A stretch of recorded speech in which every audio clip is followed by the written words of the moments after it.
स्वागत है आप सभी का।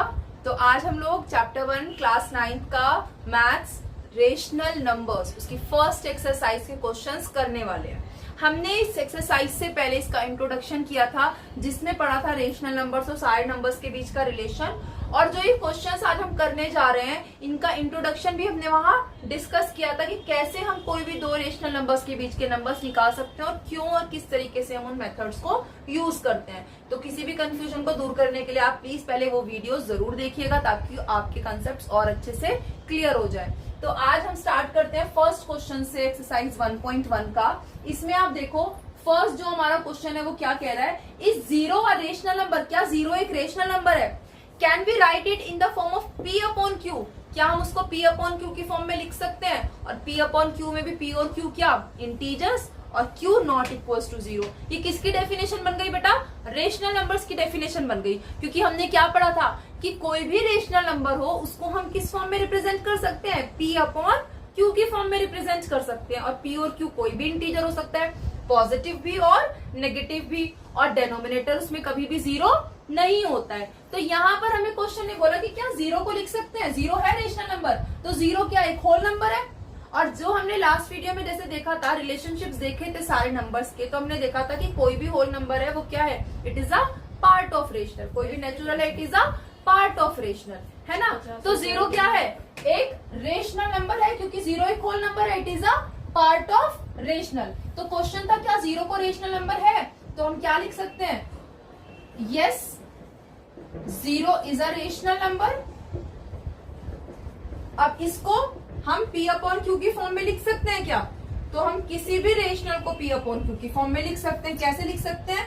जीरो को हम अगर पी अपॉन क्यू की फॉर्म में लिखना चाहें, यानी न्यूमरेटर अपॉन डेनोमिनेटर, इसके नीचे कुछ नहीं है तो क्या होगा? 1 होगा। तो ये आ गया पी अपॉन क्यू की फॉर्म में। अब देखो क्या इसके पी और क्यू दोनों इंटीजर्स हैं, 0 और 1। हाँ, तो क्या डेनोमिनेटर क्यू 0 है? नहीं, क्यू क्या है? 1 है। तो ये जो हमारी स्टेटमेंट थी उसको जस्टिफाई कर रहे हैं कि ये पी अपॉन क्यू की फॉर्म में है और पी और क्यू दोनों के दोनों इंटीजर्स हैं, और नीचे वाला नंबर डेनोमिनेटर क्या है? 0 नहीं है। तो यहाँ पर क्या है? 0 upon 1 is in the form of P and Q, where P and Q are 0 and 1, यानी कि ब्रैकेट में आप लिख सकते हो इंटीजर्स। और डेनोमिनेटर क्या है? एंड डेनोमिनेटर यानी कि Q क्या है? 1 है, 0 तो नहीं है, नॉट इक्वल्स टू 0। तो ये हमारी कंडीशन जो क्वेश्चन ने बोली थी उसको पूरा जस्टिफाई कर रहा है। अब आते हैं हमारे सेकंड क्वेश्चन पे। जैसे हमने पिछले उसमें आपने देखा था कि कोई भी रेशनल नंबर्स के बीच के नंबर्स कैसे निकालने हैं, सेम वैसा ही क्वेश्चन है ये हमारा कि find 6 rational numbers between 3 and 4। 3 और 4 के बीच के 6 रेशनल नंबर्स निकालने हैं। तो मैंने आपको समझाया था लास्ट वीडियो में भी कि आपको कोई भी दो रेशनल नंबर के बीच के नंबर निकालने हैं, तो हमेशा आप ये देखो कितने नंबर्स निकालने हैं। जैसे यहाँ पर कितने निकालने हैं? 6 निकालने हैं। तो इससे आपको ये पता चल गया कि आपको किसी भी नंबर को कम से कम कितने पार्ट में डिवाइड करना है। 6 निकालने हैं तो उससे एक ज्यादा, कम से कम कितने पार्ट में डिवाइड करना पड़ेगा? 7 में डिवाइड करना पड़ेगा। तो मैं आपको एक चीज बोल रही थी लास्ट क्लास में कि जो हम करेंगे आगे एक्सरसाइज में, कि आप ऐसे तो कर ही सकते हो कि जैसे 3 और 4 है, आपको 6 रेशनल नंबर्स निकालने हैं, तो आप उसको क्या करोगे? कम से कम 7 पार्ट में डिवाइड करोगे। इसके अलावा आप एग्जाम में, क्योंकि टाइम कम होता है, कैलकुलेशन पे हमें टाइम नहीं वेस्ट करना होता। अब जरूरी तो नहीं है मैं इसको 6 पार्ट्स में डिवाइड कर सकती हूँ, 10 में भी डिवाइड कर सकती हूँ, 11 में भी कर सकती हूँ, 20 में भी कर सकती हूँ। तो कई बार हम अपना टाइम बचाने के लिए ये चीज भी यूज कर सकते हैं कि हम किसी भी नंबर को हमें इक्वल पार्ट में डिवाइड करना है। इनके बीच के नंबर्स कैसे निकालोगे? जब इसको इक्वल पार्ट में डिवाइड करोगे, तो वो इक्वल पार्ट में डिवाइड करने के लिए हम क्या करें? कैलकुलेशन का टाइम बचाने के लिए हम कोई भी नियरेस्ट 10, नियरेस्ट 100 यानी जीरोस वाले नंबर को ले ले। जैसे 10 ले लो, 100 ले लो, 20 ले लो, 30 ले लो, ऐसे नंबर। इनसे क्या होगा? गैप तो बढ़ेगा ही। कभी भी नंबर की शॉर्टेज 5-10 निकालने तो वो मोस्ट प्रोबेबली आपको कम नहीं पड़ेंगे। दूसरा क्या होगा? मल्टीप्लाई में आपका टाइम बहुत ज्यादा वेस्ट नहीं होगा। तो आप वो भी कर सकते हो। हम दोनों तरीके से देखेंगे इस क्वेश्चन को। जैसे पहले तो हम नॉर्मल मेथड से करते हैं कि 6 रेशनल नंबर्स निकालने हैं, तो आपको कम से कम कितने पार्ट में डिवाइड करना पड़ेगा? 7 में। तो डिवाइड करने से पहले आप ये देखो जो हमें नंबर्स दिए हैं 3 और 4, क्या ये दोनों लाइक हैं? मतलब क्या इनके डेनोमिनेटर सेम है? इनके नीचे तो कुछ भी नहीं है, और कुछ नहीं है तो क्या होगा? 1 होगा। तो यानी कि अब इनकी डेनोमिनेटर सेम है, तो अब हमें इन्हें क्या करना है, सिर्फ इक्वल पार्ट्स में डिवाइड करना है। 6 निकालना है तो कम से कम कितने पार्ट में डिवाइड करोगे, 7 में। पहले नंबर को 7 में डिवाइड करने के लिए इसको 7 से डिवाइड कर दिया। अब नीचे 7 से मल्टीप्लाई किया है तो ऊपर भी 7 से ही मल्टीप्लाई करना पड़ेगा। ऐसे ही जो दूसरा नंबर है हमारा 4/1, इसमें क्योंकि इधर हमने 7 से मल्टीप्लाई किया है तो इधर भी 7 करना पड़ेगा। क्यों, वरना इनके डेनोमिनेटर्स अलग अलग हो जाएंगे, और अलग अलग हो जाएंगे तो कंपेयर करना, काउंटिंग नहीं कर पाएंगे। तो इधर 7 से किया है तो इधर भी 7 से ही मल्टीप्लाई करेंगे, और नीचे 7 से किया है तो ऊपर भी 7 से करेंगे। तो हमारे पास क्या हो जाएंगे, ये 3 7 21 और नीचे 7 1 7, और दूसरा नंबर क्या हो गया 4 7 28 और नीचे 7 1 7। सो क्वेश्चन क्या था, 6 रेशनल नंबर्स निकालो। तो अब हम इनके बीच के 6 रेशनल नंबर्स को काउंट करके लिख सकते हैं। 6 रेशनल नंबर्स बिटवीन, किसके बीच के, ये 3 और 4 के बीच के, बिटवीन 3 एंड 4 क्या क्या है, देखो काउंट करो यहां से। 21/7 और 28/7 आया, यानी डेनोमिनेटर तो सेम है, तो 21 से 28 के बीच की काउंटिंग करनी है। तो 22, 23, 24, 25, 26, 27, और सबके डेनोमिनेटर में क्या है, 7 है। तो क्या नंबर्स हो जाएंगे काउंट करके अगर हम लिखेंगे, 22/7, 23/7, 24/7, 25/7, 26/7 एंड 27/7। देखो हो गए 6 नंबर, 1 2 3 4 5 6, एग्जैक्टली 6 नंबर्स मिले। क्योंकि जितने नंबर्स निकालने थे, ये दोनों 3 और 4 क्या होते हैं, कॉन्सिक्यूटिव नंबर्स थे।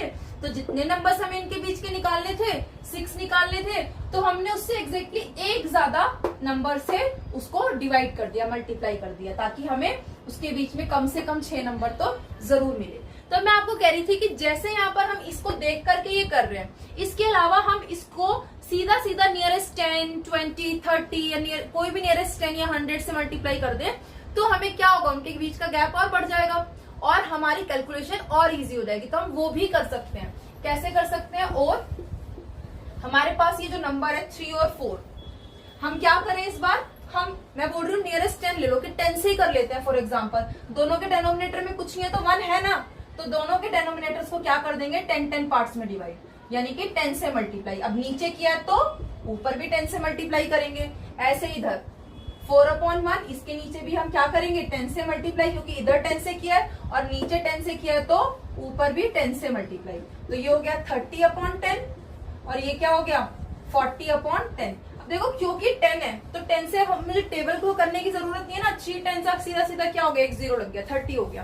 तो इसीलिए नियरेस्ट 10 से मल्टीप्लाई कर देते हैं, तो हमारी कैलकुलेशन के मिस्टेक होने के मल्टीप्लिकेशन में जब बड़ी डिजिट होती है तो चांसेस कम हो जाते हैं। तो अगर आपको मान लो एग्जाम में कुछ स्ट्राइक नहीं कर रहा, तो आप क्या कर सकते हो, ऐसे 10, 20, 100 ऐसे नंबर से सीधा सीधा मल्टीप्लाई कर दो, ताकि कोई कंफ्यूजन ना रहे, ना आपकी मल्टीप्लिकेशन कैलकुलेशन में कोई मिस्टेक हो। तो ये 0 मिस्टेक चांसेस वाला मेथड हम यूज कर सकते हैं। अब इनके बीच में आप काउंट करके कोई भी 5, 6 जितने पूछे उतने नंबर निकाल सकते हो। तो यहाँ पर क्या क्या होगा, जैसे 31/10, 32/10, 33/10, 34/10, ऐसे आप देखो सारे इनके बीच के नंबर निकाल सकते हो। So this is one way to solve कि कोई भी नंबर दे दिए रेशनल नंबर्स, उनके बीच में आप किस तरीके से बाकी के रेशनल नंबर्स को निकालोगे।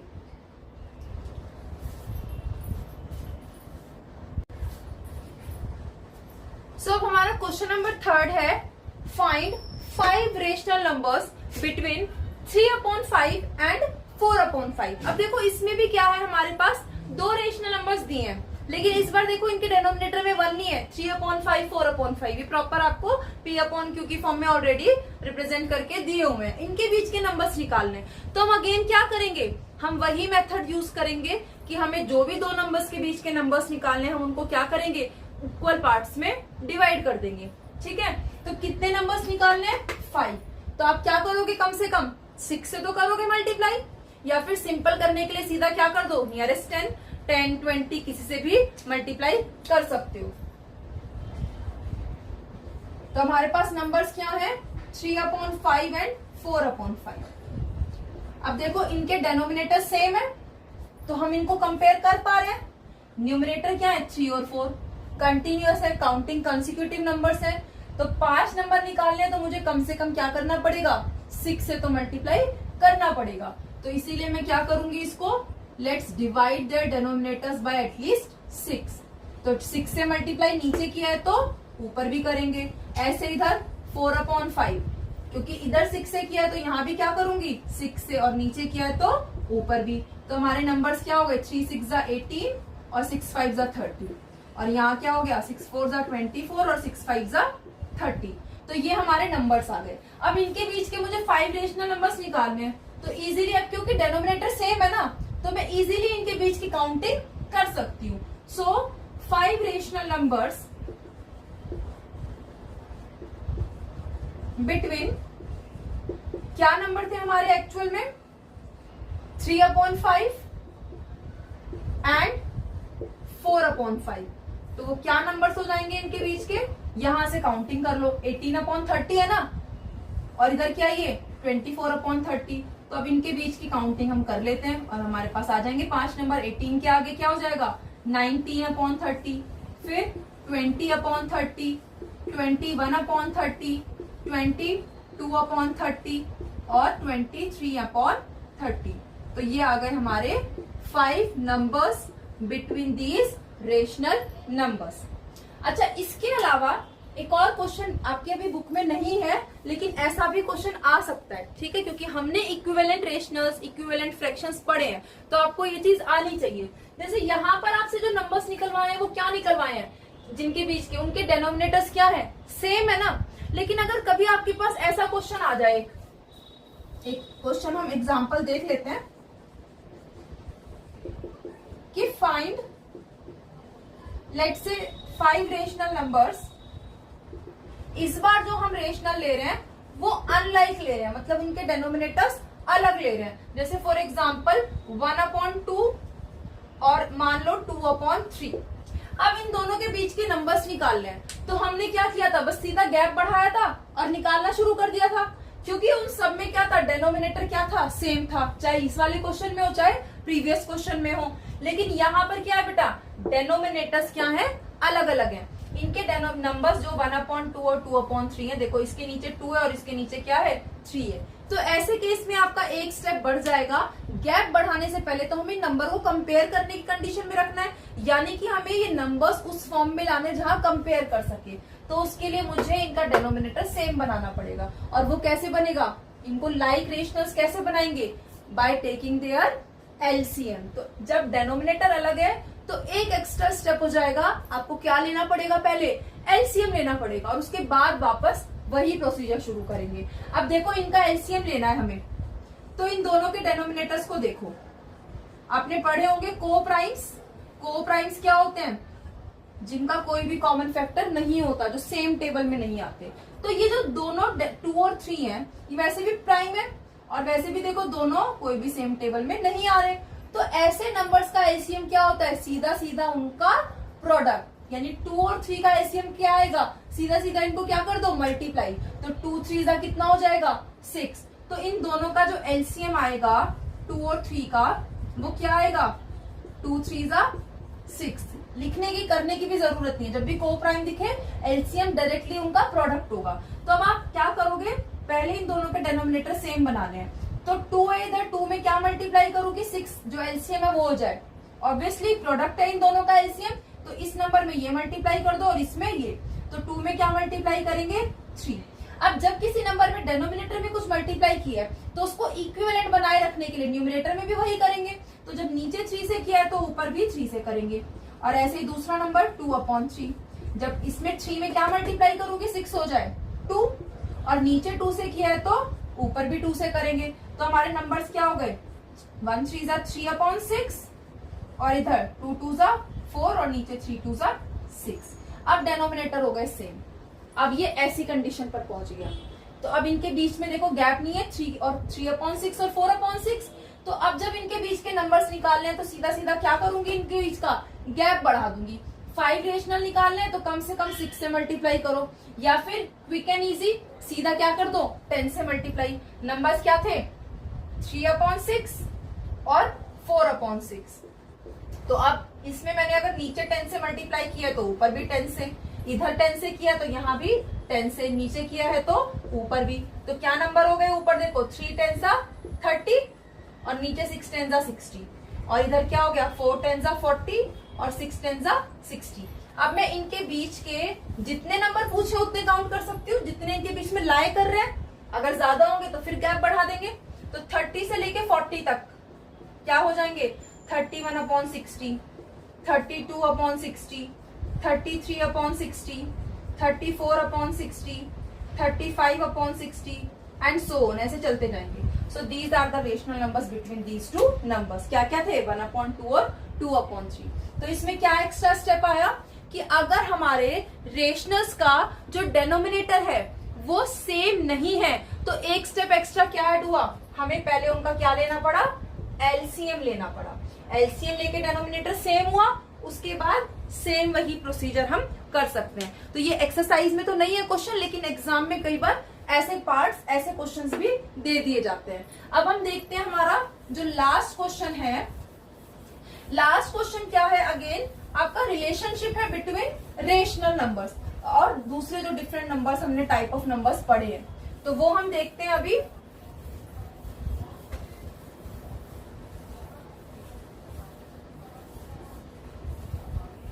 सो आप देखो जो लास्ट क्वेश्चन है उसमें हमसे पूछा है ट्रू या फॉल्स, ठीक है। जैसे हमने पढ़ा था कि नेचुरल नंबर्स रेशनल्स होते हैं नहीं, रेशनल्स नेचुरल होते हैं नहीं, या इंटीजर्स नेचुरल होते हैं नहीं, इस तरीके से क्वेश्चंस थे। तो हमारे पास यहाँ पर क्वेश्चन है कि स्टेट वेदर ट्रू और फॉल्स, ये हमसे पूछा है। तो इसमें जो फर्स्ट पार्ट हमसे पूछा है वो क्या है,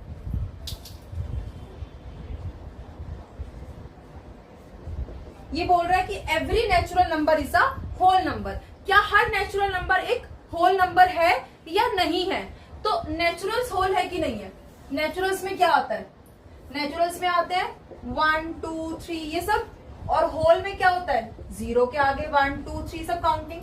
तो इसमें 0 के आगे तो सारे नेचुरल ही है ना, तो क्या सारे नेचुरल नंबर्स होल नंबर्स हैं। क्वेश्चन ने बोला ना स्टेट वेदर ट्रू और फॉल्स, तो yes all naturals are whole. और क्यों है होल, रीजन भी बोला उसने, बोला गिव रीजन, क्वेश्चन ने बोला गिव रीजन। क्यों है, बिकॉज होल नंबर्स क्या है, सारे नेचुरली तो है प्लस 0, तो सारे नेचुरल होल क्यों है, बिकॉज होल नंबर्स क्या है, दे आर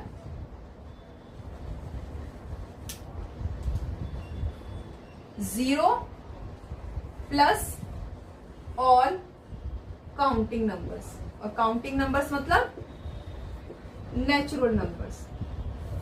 तो ये हो गया हमारा फर्स्ट पार्ट, ठीक है। फिर सेकंड हमसे क्या बोला है, सेकंड क्वेश्चन हमने बोला है कि every integer is a whole number. क्या सारे इंटीजर भी होल नंबर है। अब इंटीजर्स याद करो जरा, इंटीजर्स क्या थे, 0 और सारे नेचुरल नंबर्स और साथ में इनके नेगेटिव भी।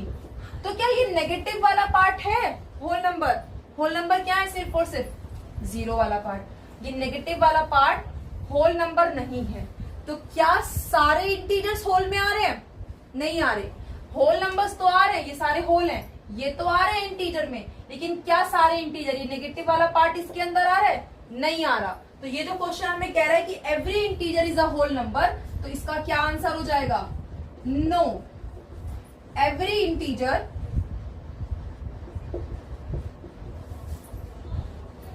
Is not a whole number. क्यों नहीं होगा, कोई भी एक एग्जांपल ले लो। जब हमें किसी चीज को गलत प्रूफ करना है तो एक भी एग्जांपल उसके अगेंस्ट हमारे लिए काम करेगा। तो जब ट्रू करना है तो हमें सारी जनरल कंडीशन, सारी प्रॉपर्टीज बतानी पड़ेगी। लेकिन जहां फॉल्स हो गया हम वहां क्या करेंगे, हम कोई भी एक एग्जांपल जो उसको कॉन्ट्राडिक्ट कर रहा है, जो उसके फेवर में नहीं है, वो ले लेंगे। जैसे कोई भी एक इंटीजर ले लो जो होल नहीं है, कोई भी नेगेटिव, मान लो -4, कोई भी एक -10, कोई भी, ऐसे बहुत सारे नंबर्स हैं, ये सब के सब क्या है, आर नेगेटिव इंटीजर्स। लेकिन क्या ये होल है, नहीं है, आर नेगेटिव इंटीजर्स, लेकिन ये क्या है, होल नहीं है, बट आर नॉट होल। तो ये हो गया हमारा सेकेंड पार्ट। थर्ड पार्ट क्या है हमारा, every rational number is a whole number. क्या सारे रेशनल नंबर होल हैं? रेशनल क्या थे, P अपॉन Q के फॉर्म में थे, तो क्या सारे P अपॉन Q के फॉर्म के होल नंबर है? होल क्या है, जिनके डेनोमिनेटर में 1 हो, जैसे 0, 1, 2, 3 ये सब नंबर्स, इन सबको हम P अपॉन Q के फॉर्म में कैसे लिख सकते हैं, ये होल नंबर्स हैं। जैसे 3 को 3 अपॉन 1 लिख सकते हैं, 5 को 5 अपॉन 1 लिख सकते हैं। तो ये सारे होल नंबर्स को हम P अपॉन Q के फॉर्म में कब लिख सकते हैं, जब डेनोमिनेटर क्या होगा, 1 होगा। लेकिन 1 के अलावा अगर कुछ और हो गया डेनोमिनेटर में, तो क्या वो फिर P अपॉन Q जो है वो होल नंबर होगा? नहीं होगा, क्योंकि P अपॉन Q में तो कुछ भी हो सकता है ना, डेनोमिनेटर में 0 को छोड़ के कुछ भी हो सकता है। क्वेश्चन था क्या सारे रेशनल होल हैं? नहीं है, तो नो। और जैसे ही नो आया, आप कोई भी एक एग्जांपल जो उसके फेवर में नहीं है वो दे सकते हो। So no, every rational is not a whole number. कोई भी एक एग्जांपल ले लो जो कि रेशनल तो है, P अपॉन Q तो है, लेकिन होल नहीं है। जैसे 4 अपॉन 7, ये P अपॉन Q की फॉर्म में है, तो ये रेशनल है, लेकिन क्या ये होल है? नहीं है। So 4 upon 7 is a rational, P upon Q की फॉर्म में है, बट ये क्या है, it is not a whole number. इसीलिए हम कहते हैं कि सारे रेशनल्स होल नहीं है। ठीक है, तो ये थी हमारी फर्स्ट एक्सरसाइज। Thank you.